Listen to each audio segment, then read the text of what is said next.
तो तुम्हारी थाली में तो अभी बहुत सारी खिचड़ी है, ये खिचड़ी मेरी थाली में डाल दो। अरे मोदी जी, मैंने ये कहा मेरा पेट भर चुका, अभी थोड़ी खिचड़ी और खा लूं, फुल पेट भर जाएगा। ऐसा है मोदी जी, राहुल पे खिचड़ी देखो, बहुत खिचड़ी है, राहुल से खिचड़ी मांग लो।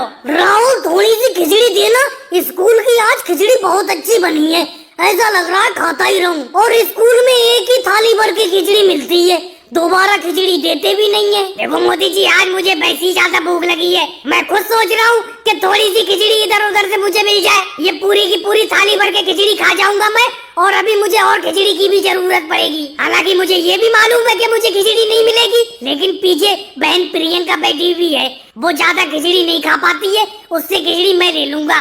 राहुल भैया, मेरी खिचड़ी के बारे में मत सोचना, आज की स्कूल की खिचड़ी वाकई में बहुत अच्छी बनी हुई है। हालांकि मुझे भूख ज्यादा नहीं लगी है, लेकिन इतनी अच्छी खिचड़ी है, ऐसा लग रहा है खाते ही रहूं। तो आज की खिचड़ी तो मैं तुम्हें नहीं देने वाली।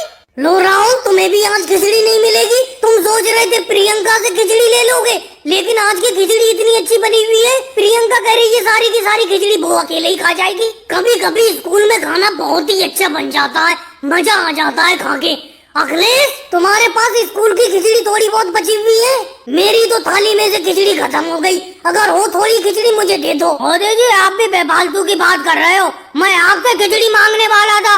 आज की खिचड़ी बहुत अच्छी है, मजा आ गया खा के। और भाई लोगों को वीडियो को लाइक करो, चैनल को सब्सक्राइब करो। पहले भोजन कर ले, कब तक इतनी कड़ी मेहनत करता रहेगा, भोजन कर ले। राहुल बेटे, तू सुबह भी घर से भोजन करके नहीं आया है, मेहनत पर मेहनत करे जा रहा है, भोजन नहीं कर रहा है। मम्मी जी, मैंने आपसे कहा था कि जब काम हो जाएगा मैं खुद घर आकर भोजन कर लूंगा, आप यहाँ पर क्यों चली आई? अभी तो मोदी जी और अखिलेश ने भी भोजन नहीं किया है। अरे कोई मैं अकेला ही भूखा थोड़ी हूँ, किसी ने भी भोजन नहीं किया है। सोनिया जी, राहुल बिल्कुल सही कह रहा है, थोड़ी देर का काम और बचा है। ये अमित शाह जी के जितने भी आलू हैं उनके खेत से लाकर हम उनके घर पर पहुँचा रहे हैं, बस थोड़े ही आलू और बचे, उसके बाद भोजन करने के लिए राहुल तुम्हारे घर आ जाएगा और मैं अपने घर चला जाऊंगा। लेकिन मोदी जी, एक बात बताऊं, आप इन मजदूरों के ठेकेदार हो, कम से कम भोजन का तो ध्यान रखा करो। अरे आप खुद भी भूखे रहते हो और मेरे बेटे राहुल को भी भूखा रखते हो। अरे सोनिया जी, मोदी जी यूं ही सबको भूखा थोड़ी रखते हैं, सबके फायदे के लिए भूखा रखते हैं। वो सोचते हैं जितनी देर में खाना खाओगे इतनी देर में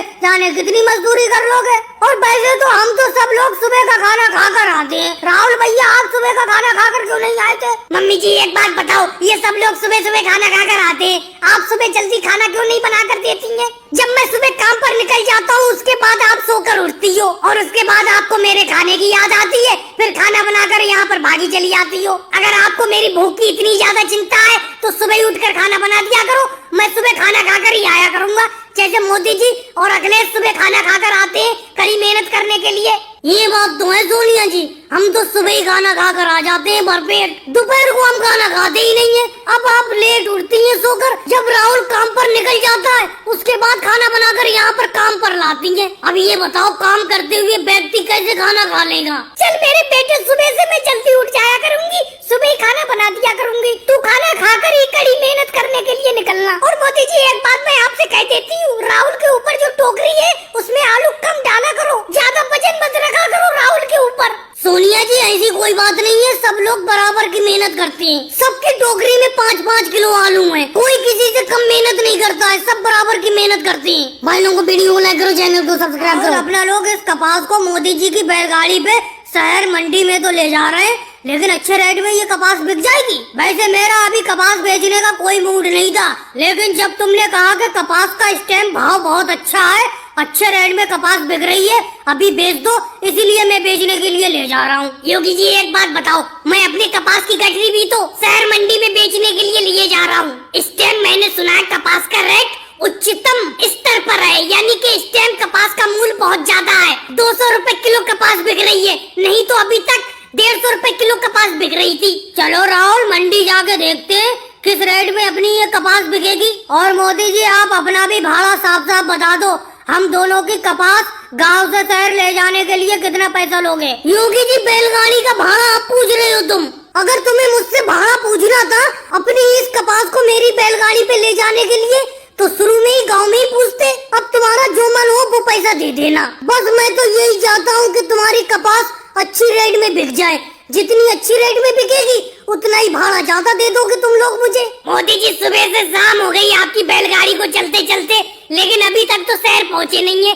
कितनी दूर शहर रह गया है अभी? मोदी जी अगर कहीं पे रास्ते में कोई पेड़ पड़े, पेड़ के नीचे बैलगाड़ी को रोक लो, थोड़ी देर आराम कर लेते हैं, फिर उसके बाद चलेंगे। राहुल अगर आराम करने के लिए कहीं पे रुक गए पेड़ के नीचे तो शहर मंडी में नहीं पहुंच पाएंगे, फिर अगले दिन अपनी ये कपास बिक पाएगी।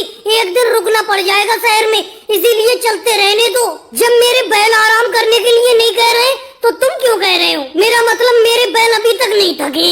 अपना लोग तो बैलगाड़ी पे बैठे हुए, तुम बैठे बैठे थक गए। चलो मोदी जी ऐसा करो, कहीं पे हैंडपंप दिखाई दे, हैंडपंप के पास रोक लेना, प्यास लगी है बहुत तेज। मंडी तो पहुंच ही जाएंगे, कपास ये बिक ही जाएगी, लेकिन प्यास लगी है, कम से कम पानी तो पी ले रास्ते में कहीं। योगी जी थोड़ी दूर पर एक हैंडपंप है, वहीं पे बैलगाड़ी को रोक लूंगा, वहीं पे सब लोग पानी पी लेंगे। और भाइयों को वीडियो को लाइक करो, चैनल को सब्सक्राइब करो।